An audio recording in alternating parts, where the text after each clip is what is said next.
Alrighty, a cat is in with the 3 V's. IGN hit piece on game developer backfires horribly. Bomraf says this. Let's see what's good. Hey, what's up guys, Rip here. So today we got some more Gamergate related controversies to cover, Speed, beginning with a revisit to Black Myth Wukong. This is a game we talked about a few days ago, and a game that a lot of people are looking forward to when it releases. It's just like such a funny story. Like, what is going on? You think you can do blackmail in like something as unserious as video game journalism space? Like, what do you think you got there? Come on.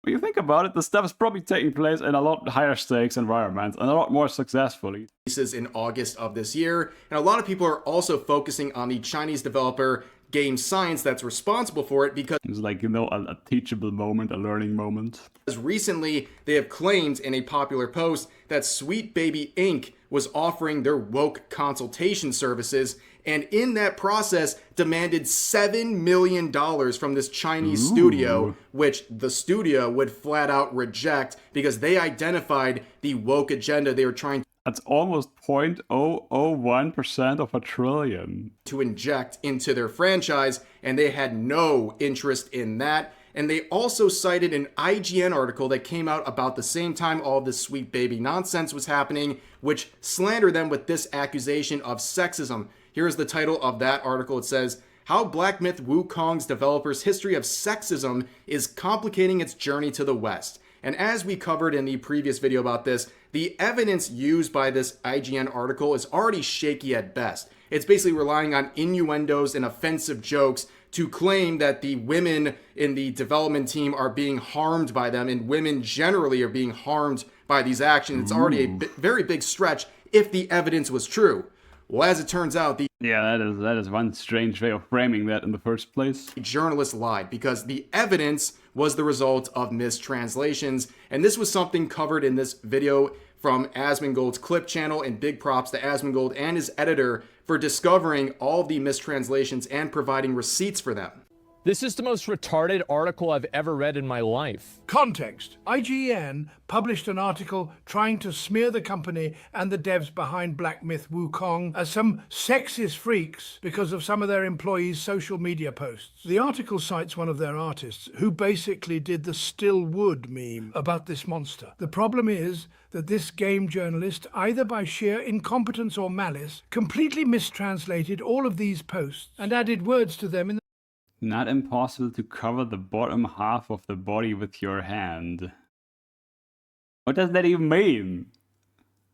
the most uncharitable way possible. And this is nothing compared to the most egregious mistranslation after one of the game company founders posted this in 2020, apologizing for the lackluster trailer of Black Myth Wukong just released. Now, how on earth do you get? I want to expand my circle and hire more people. Get licked until I can't get an erection. In reality, the actual That sounds like the machine translations from yesteryear. What can I say? Pancake, crystal, brain, I don't know. Anyway, that's some pancake. Translation completely changes the meaning of what he was saying. Not satisfied, I went back checking if anyone called this out when it happened, and they did. I can't believe that there's a person like this that has access. IGN needs to have this person writing guides on the banana game. So clearly there is something going on with this article and its alleged sources. There's clearly errors there. But as always with these sorts of articles, they can only be produced as the result of two things. Either blatant incompetence or this was intentional. This was an intentional bending of the truth and providing mistranslations to serve some kind of a... Or both. On different levels. How about you just hire the people who are gonna produce this kind of stuff for some sort of subconscious biases? It's not like you couldn't just hire them, right? How about both? Bias. So either way, very bad results. Yeah. And this would be... And don't think that this isn't taking place when it comes to stuff on the globe, right? I mean, every story to do with the globe or big companies, you get this just 100 times more money and people involved, and it may pass the smell test because you're throwing so much more resources at this kind of implicit narrative control sort of stuff. And so if there's like 10 people behind this one person to make sure this actually checks out somehow, then, you know, it may seem a lot more plausible, and there may be a lot more people echoing that. And it's like, you know what I mean? Anyway. Reflected in this community note that would be applied to the original tweet sharing this article saying this: The sexist quotes shown in the article are poorly translated. Accurate translations show the statements being vulgar, but definitely not sexist. IGN reporting on these fallacious, unverified claims as though they're a fact is yellow journalism, which community notes were made to combat. And once again, the community note system on Twitter proving to be the best feature on Twitter, stomping out misinformation being spread by accounts like IGN. Probably plausible enough here, but I don't 100% trust these kind of things either. I'd rather go to the experts. There's plenty expert interviews, and listen to people who have a track record of interviewing people that are actually relevant to the correct level of analysis of a topic. There's plenty tomfoolery you can do by just focusing on like individual stories as opposed to who benefits, as they say. And on top of that, it turns out that article we've been focusing on is only the tip of the iceberg. As Mark Kern shares here, that is just one of about a half dozen articles that IGN has made about this game, where they are trying to claim that its developers are sexist. You can see, even in an article just talking about Wukong having a release date, sharing down here that they haven't responded to reports of sexism. And you can see in other articles, they share this same narrative that they had in the initial article, claiming that there was... Yeah, it gets strange when it's just the same story everywhere, the same fact base for the same thing. And it's like, everyone got their favorite parts to be selectively ignorant about. And the bigger the story, the more resources there are to make it look really plausible, actually, sometimes. If you want better, maybe it's gotta be people-powered, people-funded, and... You gotta also be aware that sometimes something starts people funded and suddenly there's like all kinds of dark money backers, it's really tricky. So don't get too attached to anyone's source necessarily. Although I do like individuals with a reputation to consult and where I kind of know their biases. It's like, okay, so they really like this country or over that country, and it's like, okay, so you can figure out these biases and then. Again, don't think that this isn't like that everywhere else, too. It's harder to see. Evidence of sexism within the company, and they do that again in this article, and again in this later article. And here is the author, or one of the two authors behind this article from IGN, the series of articles from IGN, and they are, of course, private, and they claim that they're no longer on Twitter. However, that has not stopped journalists from rallying behind this author and the article that they produced. And this thread right here is great. I definitely suggest checking out if you want some more information about this. But this is a great great thread because it shares... Wait a minute, Marxist DEI nonsense? But that's corporate DEI nonsense. What? DEI is a corporate project. What? What in the world? At least call it post-Marxist or whatever. Anyway, I do understand. Just like it has with Adam Smith, everything at some point becomes its opposite, at least when it has any sort of political draw to it, right? But still, Marxist DEI, what is that? What in the world? That's like saying free market Adam Smith stuff, which, yeah, I think a lot of people think of Adam Smith and the free market like they go together. But no, Adam Smith was like the state with the heavy hand of the state will police the economy for cheapness of provision. Then we can have a free market. When the state takes harsh measures against worker and owner lobbies, for-profit lobbies, when the state with a heavy hand with policing enforces cheapness of provision, only then do we have something like a free market, right? And it only serves to get prices down for stuff with already known processes. And the state still has to do the long-term investing, right? And that's Adam Smith. Pretty smart guy in a way, but he never talked about, as far as I'm aware, about how to actually create such a state. So it's kind of like, yeah, I mean... Anyway, so when I read Marxist DEI, it's like, for me, it's like, it sounds the same like I hear free market Adam Smith ideas. It's like, what are you talking about? Come on. How you get out of that?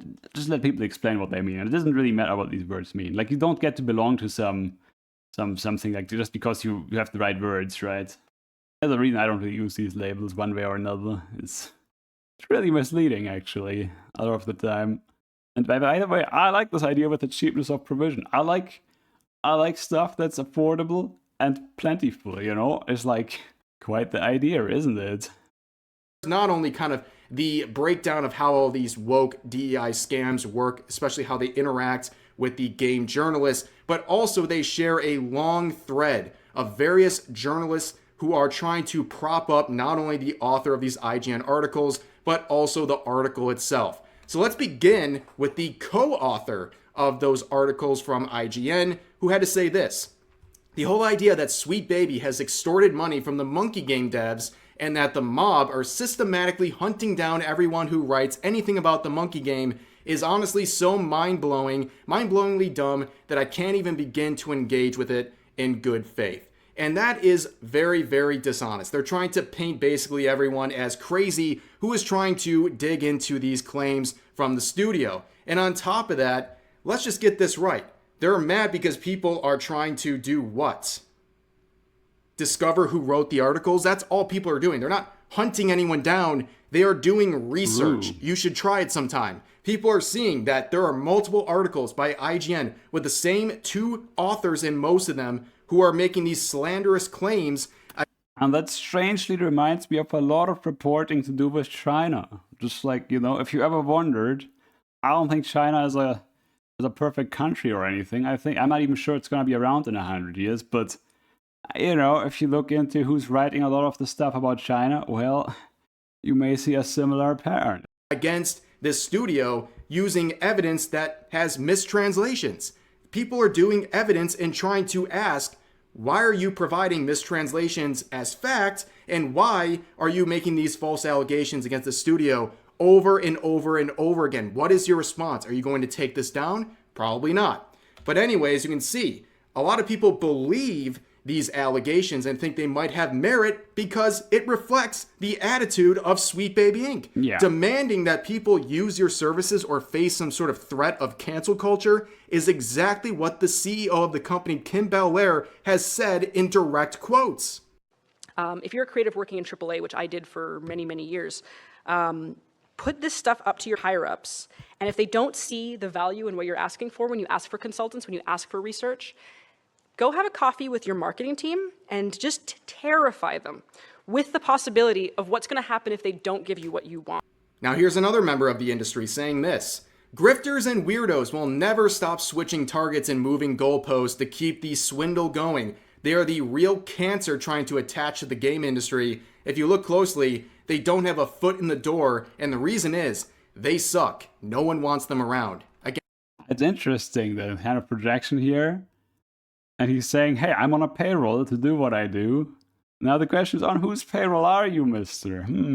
Is it by the people, for the people kind of funding, or are you doing some corporate water carrying? And I'm not really sure what they mean by grifters and weirdos who are trying to get in the door. I'm assuming they're just kind of dismissing all of their critics under that label, which is, of course... He clearly is getting paid, and he's saying that people unlike him are not getting paid. You know, his critics are not on a payroll, right? I mean, that's clearly what he's trying to hint at, and he's got a point. He's clearly on a payroll, right? Shifting the goalposts just as they're criticizing their... Now, I will point out one thing, though. It's not optimal that people aren't on a payroll for the people by the people, right? Like, I do think it would be nice to have some people on a payroll to represent the broad masses in these kind of conversations. That would be nice, right? But this guy clearly isn't it, right? And individuals on the internet only go so far as well. So it's like, you know...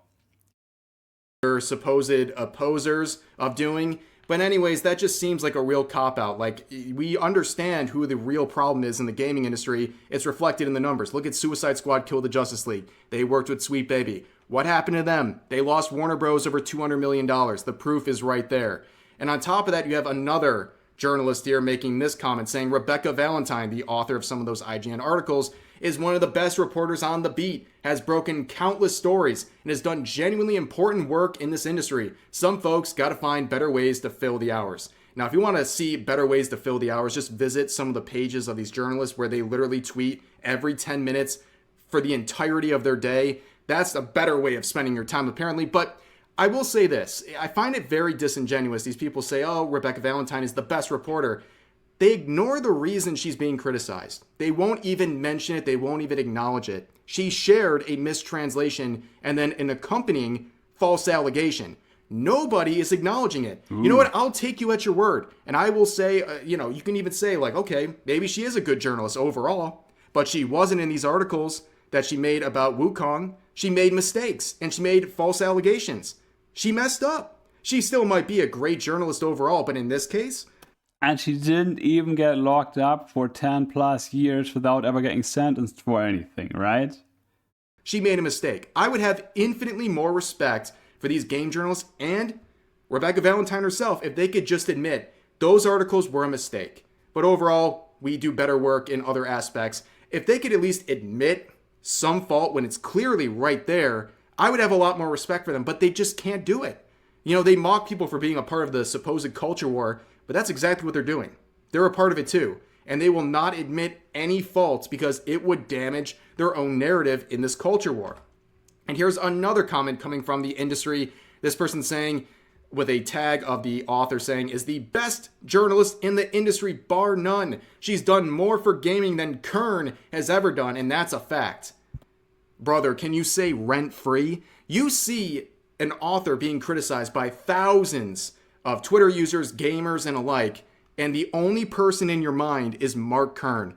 He is dominating your thoughts. Like, I say this genuinely. Like, I'm not trying to be a jerk in any sort of a way. Yeah, but when it gets to this, when someone is occupying your thoughts this deeply that you're thinking about them, anytime you see a negative thing on the internet, you might need a break. Like, seriously, take a breather, take a break. It's not that big of a deal. You need to take a step back because this is just kind of, doesn't look good, dude. But anyways, this was the initial screenshot that was shared at the beginning of this thread, and I think it's a really good breakdown of how these things work, of how these DEI and woke narrative sharing all kind of works, right? There's a simple formula that we're seeing happen over and over and over again, and give credit where credit's due. I guess it's a good business model because it's been working for years to the tune of millions and millions of dollars. So this is how the scam works. Number one, fake journalists and their cancel pig accomplices complain about lack of representation. 2. Video game studios cower in fear because they may lose ESG investment. Yeah, but the video game studios want the ESG investment. And you know why they want it? Because it's an easy metric to present at the shareholder statement. It's like, look at this. We got the environment, we got the social, we got the government, we got governance. It's the video game studios who want this, because the big video game studios can play to it, and the small ones can be like, oh, what is this mess? Alright, so it's not like video game studios as a monolith cower in fear. No, it's just like the big guy versus the small guy. 3. Sweet Baby Inc. says, pay us to make these problems go away. Number 4. Video game studio... And they do that too, of course. They're gonna try to extract money from the small guy and the big guy at times. And then sometimes they get burnt because they are a tool to the company in the end. To the companies. In the end. They're an asset. Sweet Baby Inc. is an asset. And if they step out of line, then they get burnt.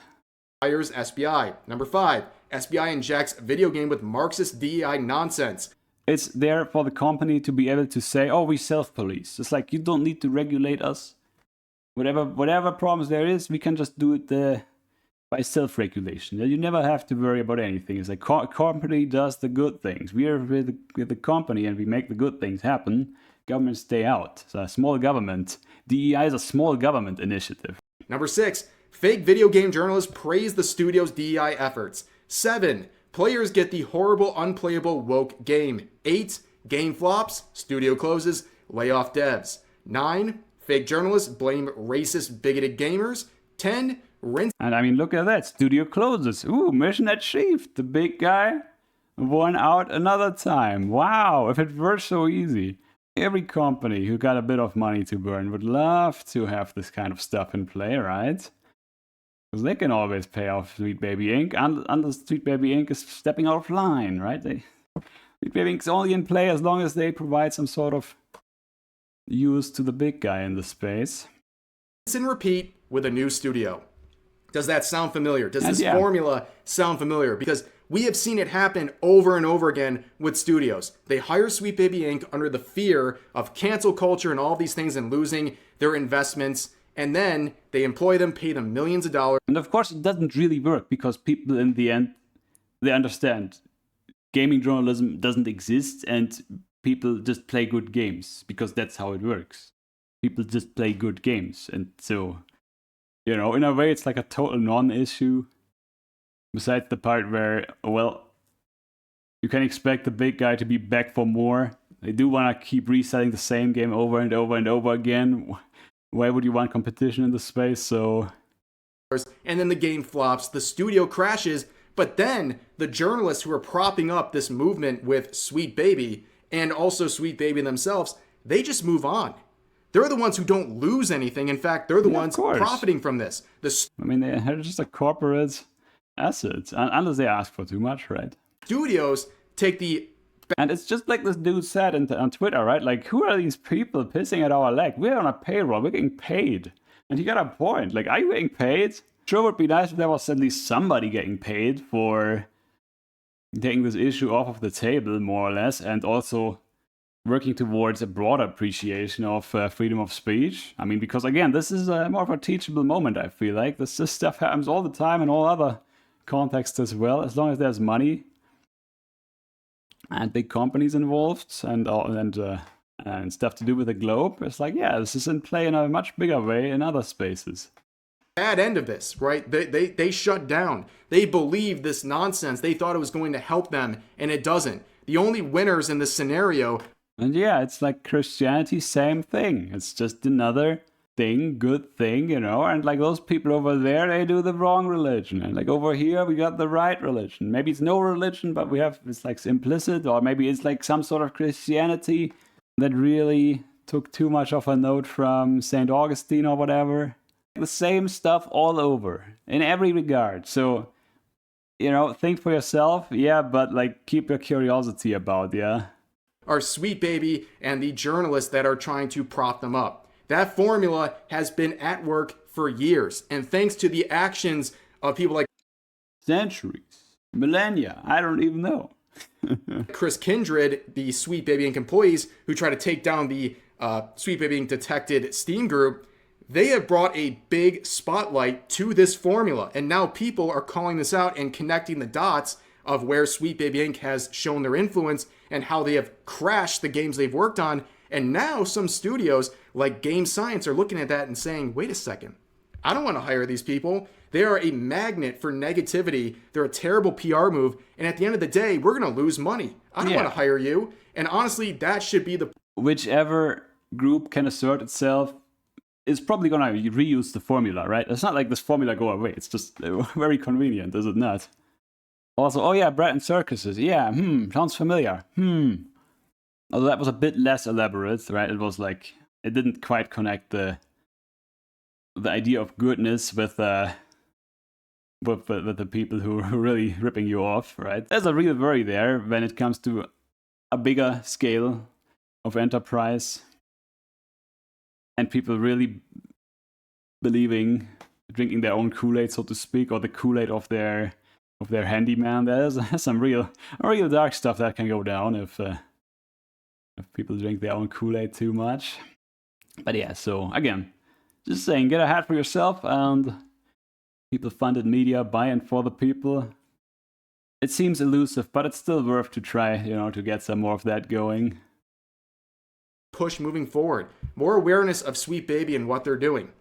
And of course, just like the Streisand effect with the Sweet Baby Inc. detective group when employees tried to get it taken down and it made it blow up in popularity. Whoa, right now, the most wish-listed upcoming Steam game is Black Myth Wukong. Now, this game already had a lot of praise and hype, but with the recent attention from IGN and all this nonsense in Sweet Baby, there is a huge stage for this game and its development team, and a lot of people are once again rallying behind this product because it is rejecting the woke nonsense of these journalists and Sweet Baby.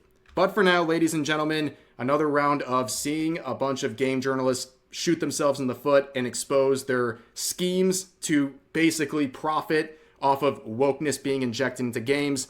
And hey, there's one good thing about all of this. It ups the stakes. If you want a piece of the pie, in terms of working for the big gaming company who want to keep the competition out, you gotta get a bit more elaborate. It's gonna be a little more, it's gonna take a little more resources to carry water for the big company, right? So that's at least one upside to this sort of controversy stuff. You still wanna get a hat for yourself. But that's going to do it for this video. As always, feel free Yeah. to share your thoughts. Do share thoughts below, leave a like, all the good stuff. I will link the vid below. Feel free to leave all the good stuff there too. Like, comment, share. Stop, slam the bell, and I hope to meet you again. I hope you have a good one. Touch some grass. Health is number one. That's one way to get a hat for yourself. All kinds of things you can be doing. Anyway, hope you have a good one. Hope we meet again. Meow.